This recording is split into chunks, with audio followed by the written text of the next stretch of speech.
ಸಹೋದರ ಸಹೋದರಿಯರೇ, ನಮಸ್ಕಾರ. ನನ್ನ ಹಿಂದಿನ ಸಂದೇಶಗಳನ್ನು ನೀವು ಕೇಳಿದಿರಲಿವೆ. ಭೂಮಿ, ಆಕಾಶ, ಸೂರ್ಯ, ಚಂದ್ರ, ನಕ್ಷತ್ರ ಎಲ್ಲವುಗಳನ್ನು ಉಂಟು ಮಾಡಿದ ಯೇಸುವನ್ನು ಕುರಿತು ನಾವು ಹೇಳುತ್ತಿದ್ದೇವೆ. ದೇವರಾಗಿರುವ ಆತನೇ ನಿಮ್ಮನ್ನು ನನ್ನನ್ನು ಉಂಟು ಮಾಡಿದವನಾಗಿದ್ದಾನೆ. ನೀವು ಆತನನ್ನು ನಿಮ್ಮ ಹೃದಯದಲ್ಲಿ ಸ್ವೀಕರಿಸುವುದಾದರೆ ಆತನು ಪ್ರೀತಿಯಿಂದ ನಿಮ್ಮ ಹೃದಯದಲ್ಲಿ ಬರಲಿದ್ದಾನೆ. ನಾನು ಯೇಸುವಿನಿಂದ ಆಶೀರ್ವಿಸಲ್ಪಟ್ಟದ್ದರಿಂದಲೇ ಆತನನ್ನು ಪ್ರೀತಿಸುತ್ತೇನೆ. ನಾನು ಆತನನ್ನು ಪ್ರೀತಿಸಲು ಬಹುಮುಖ್ಯ ಕಾರಣವೇನೆಂದರೆ, ಆತನು ನನ್ನಲ್ಲಿದ್ದ ಎಲ್ಲ ಕೆಟ್ಟ ಗುಣ, ನಡತೆ ಮತ್ತು ಪಾಪಗಳನ್ನು ತೆಗೆದುಹಾಕಿದ್ದಾನೆ. ಒಂದು ಕಾಲದಲ್ಲಿ ನಾನು ದೇವರನ್ನು ದೂಷಿಸುವಂತಹ ವ್ಯಕ್ತಿಯಾಗಿದ್ದು ಲೋಕದ ಆಶಾಪಾಶಗಳಲ್ಲಿದ್ದೆ. ಆದರೆ ಯೇಸು ಅವೆಲ್ಲವುಗಳಿಂದ ನನ್ನನ್ನು ಬಿಡುಗಡೆ ಮಾಡಿದ್ದಾನೆ.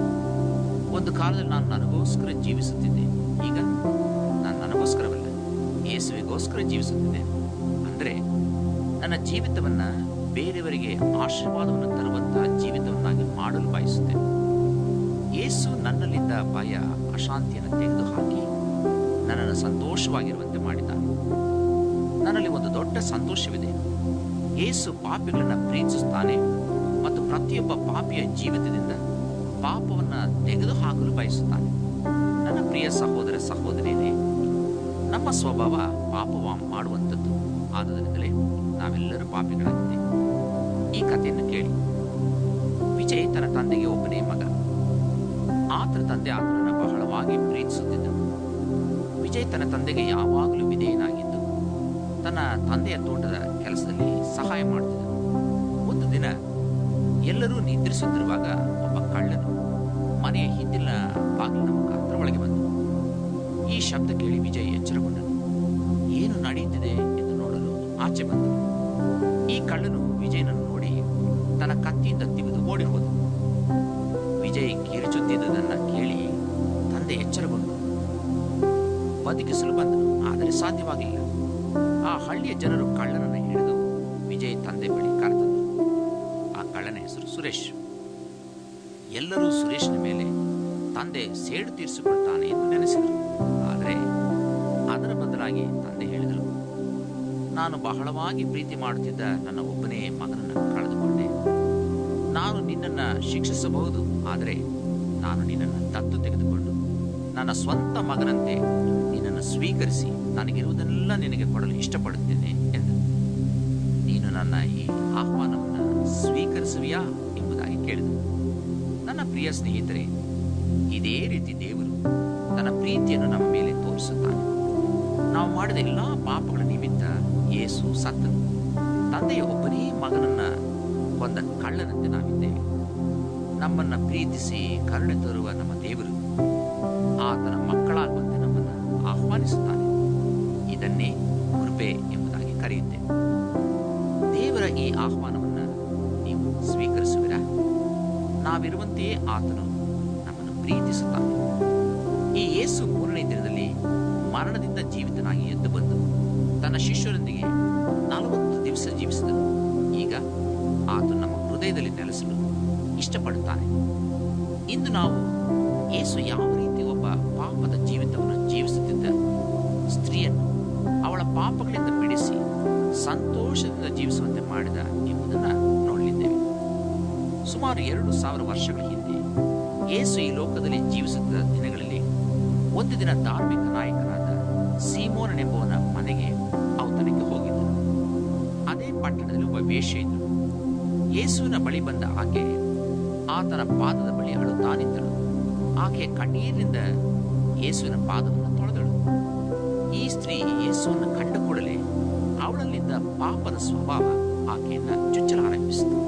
ಆಕೆ ಬಹಳವಾಗಿ ಅಳುತ್ತಾ ತನ್ನ ಕಣ್ಣೀರಿನಿಂದ ಯೇಸುವಿನ ಪಾದವನ್ನು ಒದ್ದೆ ಮಾಡಿ ತನ್ನ ತಲೆಯ ಕೂದಲಿಂದ ಅದನ್ನು ಒರೆಸುತ್ತಾ ಆತನ ಪಾದಗಳಿಗೆ ಮುದ್ದಿಡುತ್ತಾ ತಾನು ತಂದಿದ್ದ ಬಹು ಬೆಲೆಯುಳ್ಳ ಸುಗಂಧ ದ್ರವ್ಯವನ್ನು ಆತನ ಕಾಲಿಗೆ ಹಚ್ಚುತ್ತಿದ್ದಳು. ಯೇಸುವನ್ನು ಆಮಂತ್ರಿಸಿದ್ದ ಆ ಧಾರ್ಮಿಕ ನಾಯಕ ಇದನ್ನು ನೋಡಿ ತನ್ನ ಮನಸ್ಸಿನಲ್ಲಿ, ಇವಳು ದುರಾಚಾರಿಯಾದ ಹೆಂಗಸು, ಇವನು ಪ್ರವಾದಿಯಾಗಿದ್ದರೆ ತನ್ನನ್ನು ಮುಟ್ಟಿದ ಈ ಹೆಂಗಸು ಇಂಥವಳೆಂದು ತಿಳ್ಕೊಳ್ಳುತ್ತಿದ್ದನು ಅಂದುಕೊಂಡನು.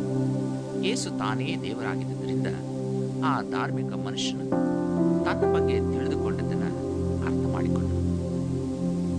ಯೇಸು ಆ ಧಾರ್ಮಿಕ ಮನುಷ್ಯನ ಕುರಿತು ಕೇಳಿದನು, ಸೀಮೋನೇ, ನಾನು ನಿನಗೆ ಹೇಳಬೇಕಾದ ಒಂದು ಮಾತು ಅದೇ ಅಂದಾಗ ಅವನು, ಬೋಧಕನೇ ಹೇಳು ಅಂದನು.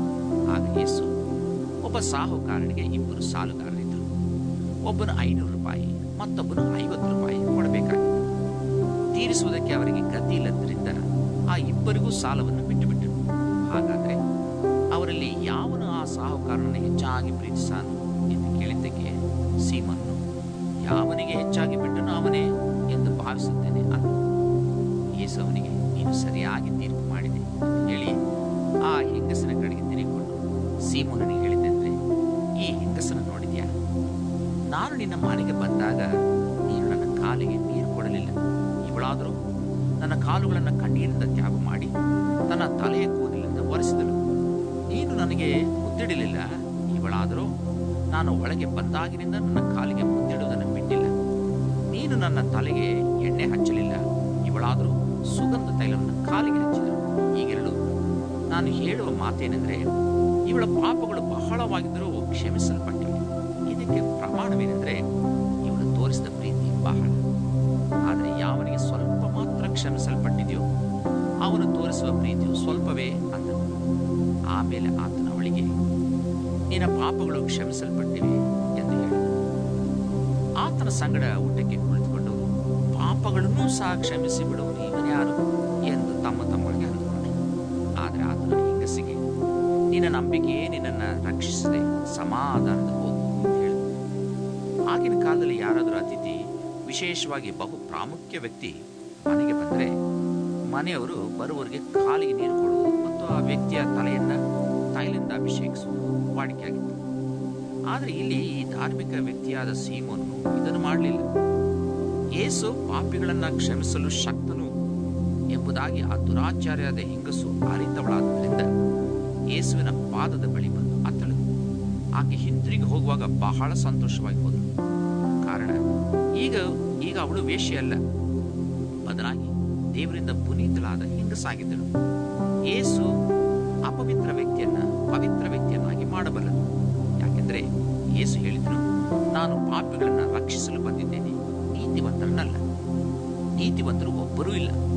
ನಾವು ಇದನ್ನ ಒಪ್ಪಿಕೊಂಡು ಆತನನ್ನು ಮೊರೆ ಹೋಗುವುದಾದರೆ, ಕ್ಷಮಿಸಲು ಬೇಡುವುದಾದರೆ, ಆತ ನಮ್ಮನ್ನು ಸ್ವೀಕರಿಸಿ ಪಾಪದ ಬಂಧನದಿಂದ ಬಿಡುಗಡೆ ಮಾಡಿ ಸ್ವತಂತ್ರ ವ್ಯಕ್ತಿಗಳನ್ನಾಗಿ ಮಾಡಿ ಕಳಿಸುತ್ತಾನೆ.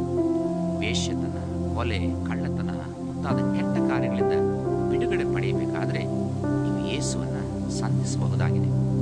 ನಿಮಗೆ ಬೇಕಾಗಿರುವುದು ಪಶ್ಚಾತ್ತಾಪದ ಹೃದಯವಷ್ಟೇ.